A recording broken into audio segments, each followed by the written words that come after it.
They do it like this. Oh, hi, nice to meet you. Looking down at their phone or their iPad or their computer or their notepad or their book. When we are looking down, it looks very much like the universal defeat posture. Universal defeat is when we tuck our chin to our chest.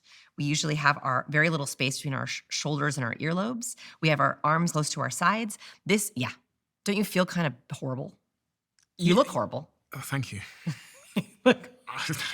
When you check your phone, every time you check your phone, you accidentally look like a loser. And I mean that literally in terms of losing and winning. So in a first impression, you're waiting in the waiting room for a big job interview. You're waiting for your date, for possibly your perfect person. And what are you doing? Checking your phone. So I'm sat there looking like a loser. Yeah, that first impression, that happens in the first few seconds of seeing you, and this is another mistake introverts make. They think their first impression starts the moment they start talking. No, your first impression happens the moment someone first sees you. That's when they walk into a room, open the door, walk into a restaurant, or look at your profile picture. Profile pictures are even more important. They've found that people make a first impression of you within the first 100 milliseconds of looking at your profile picture. That's so fast that you barely even realize you saw a picture. But we are so attuned to look at someone's facial expressions, their body posture, what's visible, our clothing, our ornaments. And what's fascinating about this research is they found that different pictures of the same person can give different first impressions, which means we are in control of our first impressions. If different pictures of the same person, like if you have 5 different pictures of yourself and you put them up on all different LinkedIn profiles, people are going to make different judgments of you, which means you can control the kind of judgment you want to make by picking the right picture, but also having the right body language when someone first sees you. Someone did a study on that? Yeah, I think Simin Vazir, did this study. Yeah. Don't quote me, but I believe Simin Vazir does a lot on digital first impressions. And what's incredible is that small tweaks to your cues can have a massive impact on your impression. So for example, I've played around with this on mine where I'll have my hand in my picture. Like there's a big difference. If you were to see me like this with my face on my hand, it's called a face platter. Okay, so for anyone that can't see you, you've got both of your hands out and your chin resting in the middle of them. It's called a face platter, right? Think of like my face on a platter for anyone who's listening. This is a very different impression than this.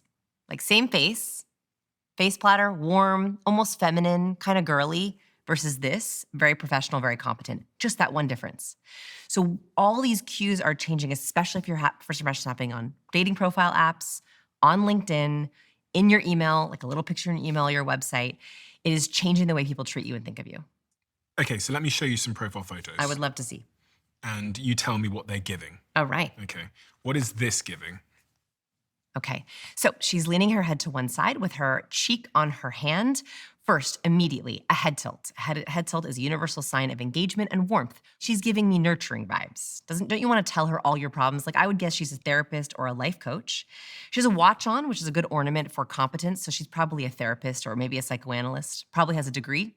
She also wears glasses. We like women in glasses and makeup for very competent. It actually ups our competence factor. By the way, this is just the research, not my opinion. And she has a sweater tied around her top, and that's very conservative. So I would say warm and nurturing, could be a grandmother, likely in a self-help profession. Correct. So some cues there we can learn from is we want to balance out the friendliness, the warmth, the approachability with the take me seriously. So you take her seriously because of her watch and her glasses and her lack of a smile. Okay. Those are all cues of competence. We like that. We also like those cues of warmth, head tilt, hand on face, and a soft smile. So in that way, it's a perfect balance or blend. What about this guy? Profile photo. Okay, so we are seeing a gentleman with no hands, so we see no hand gestures, just his face. He's also tilting his chin down and his forehead is forward. You also see a genuine smile. The best thing about this picture is he's doing an authentic smile because you can see those cheek muscles are activated, upper zygomaticus. Terrible at saying that, but these muscles are activated. So very likable. Oh yeah, I like that. Good job, yes. I love this smile.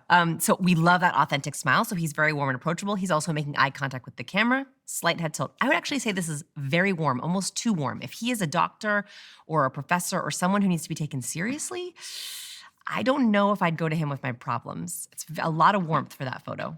And by the way, I want to make this as helpful for folks at home. So think of your impression like a thermostat. You can dial up your trust and your approachability by adding cues. So if you want to add warmth or trust or likability, you can add a head tilt, you can show your hands. Movement is also one. So sometimes you'll see people who are like leaning their head over to the side or even in the process of a walk. That's why all those photographers use wind. Yeah. It actually adds like this weird element of warmth. If you want to dial up competence, power, if you want to be taken seriously, especially if you're in a career where you've been challenged or interrupted or not taken seriously or underestimated, you really want to dial up competence in your profile picture. Like the cover of my books, I am not smiling.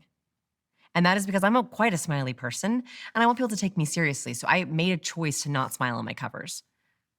What about this chap? All right. This is a dating app profile photo. Look, I love it. Okay, this guy has a cat around his neck. And you know what? I love it. Why? Because if you love cats, you're gonna love this guy. If you hate cats, you're gonna swipe. We want to make people not like us with the ornaments we choose, right? Like, I love when my husband wears a cowboy hat because certain people are gonna love it, certain people aren't gonna like it. He's gonna find his people.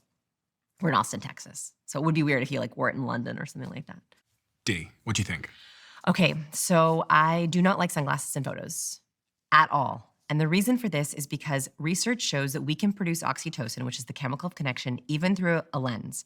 When you can't see someone's eyes, it puts a little barrier in our head of like, I don't know about this person. That's chemically your body being like, I cannot see her eyes. So I'm a hard no on sunglasses. This is like, she's very distant from me. Even though she has a beautiful smile, I can't see the upper cheek muscles and I can't see her eyes.